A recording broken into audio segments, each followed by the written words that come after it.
Bon 10 décembre à tout le monde, donc ça veut dire que j'ai survécu à 10 vidéos.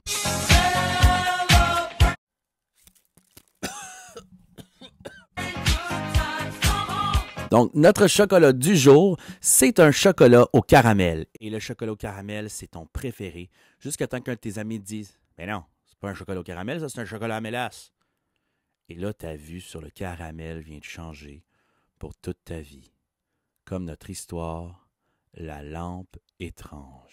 While I tell of Yuletide treasure. La, la, la, la, la, la, la.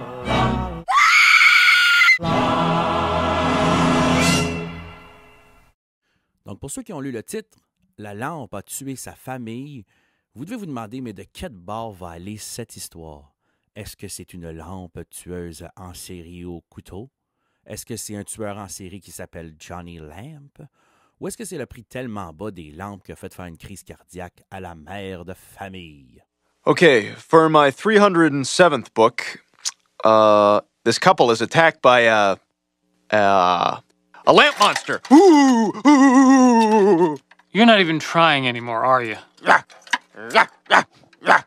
When can I have it? Vous verrez, vous verrez. Donc, cette histoire nous vient du site Reddit de forum de discussion.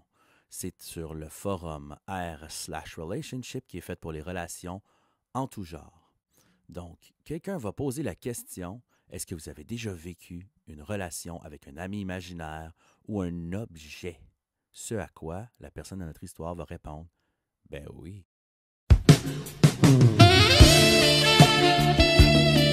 Ben non, ma gang de vous autres. Il existe d'autres sortes de relations. Donc, la personne n'a pas donné son nom dans l'histoire, fait qu'on va l'appeler David.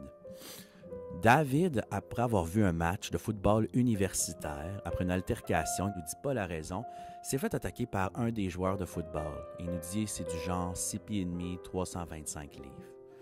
Donc, après s'avoir fait ruer de coups, David va être plongé dans un coma.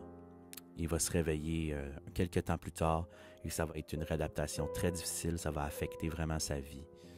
Donc, au bout d'un an, par contre, il va écrire que sa chance, elle a changé après ça du tout au tout. Il va avoir eu l'emploi de ses rêves, il va rencontrer la femme de sa vie, avec qui il va rapidement avoir un fils, avec qui il va avoir une super belle connexion. Après ça, il va avoir une fille qu'il va aimer au maximum. Quelques années plus tard, de la lumière très étrange va sortir d'une pièce de sa maison. C'est une lumière qui est émise par une lampe qui est là. Il va nous dire que c'est une lumière qui change en intensité, qui change en couleur, de façon mystérieuse et inexpliquée. Tellement que David va passer des heures à observer cette lampe-là, dans cette pièce-là. Même à un certain moment, il va passer la journée au complet, complètement obsédé par ce que cette lumière-là lui fait et comment elle semble se déplacer dans l'espace, dans le temps. Sa femme va commencer à avoir peur et elle va prendre les enfants et elle va aller habiter quelque temps chez sa mère. David va à peine sortir, si ce n'est pour manger, pour aller à la salle de bain. À un certain moment, il va passer 4 jours consécutifs dans la pièce à regarder cette lampe spéciale, mais il ne peut pas comprendre, il ne peut pas mettre le doigt dessus. Et puis un jour, pendant qu'il regarde la lampe, l'intensité de la lampe va augmenter. La lumière va commencer à l'envelopper, va prendre toute la pièce.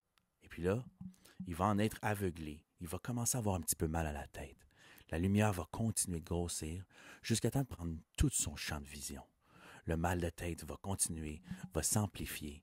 Il va sembler être lui-même la lumière et il va ne voir que du blanc partout à un certain point. Et là, tranquillement, la lumière va se dissiper. Un point noir au centre qui va grandir et au fur et à mesure, le mal de tête va devenir de plus en plus épouvantable jusqu'à temps que la lumière de la lampe soit remplacée par celle d'un lampadaire de stationnement. Il va voir des formes floues autour de lui qui semblent être des gens qui le regardent. Et puis, il va discerner ce qui semble être quelqu'un vêtu de bleu foncé, un policier. Et il va se rendre compte. David est encore dans le stationnement du fameux match de football où il s'est fait attaquer. Il a vécu un total de 10 ans en une fraction de seconde à cause de son traumatisme crânien.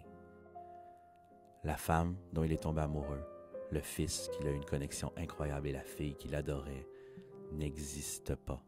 Non seulement David va devoir se remettre physiquement, mais il va devoir faire le deuil d'une femme, d'un enfant et d'une fille qui n'a jamais existé.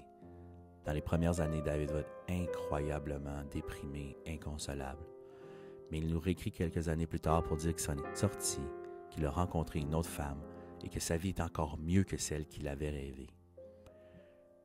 Cependant, moi je me dis que, imaginez comment il doit vivre sa vie. Parce que la première fois, ça lui a semblé tellement réel. Qu'est-ce qu'il lui dit qui est sorti de ce rêve-là? Qu'est-ce qui lui dit que la meilleure vie qu'il mène maintenant n'est pas aussi fausse que l'autre et qu'à tout moment, il va croiser une lampe ou quoi que ce soit qui va le réveiller? Ça doit être absolument épouvantable. Donc, vous avez vu, la famille, c'était pas réellement fait tuer, c'était une métaphore. Ça fait son smart pis ça a même pas 20 views par épisode. Donc, j'espère que vous avez adoré cette histoire. Dites-moi en commentaire comment vous réagiriez si vous vivriez quelque chose de cette envergure. Et on se voit demain pour un prochain épisode. Oh, the most wonderful time.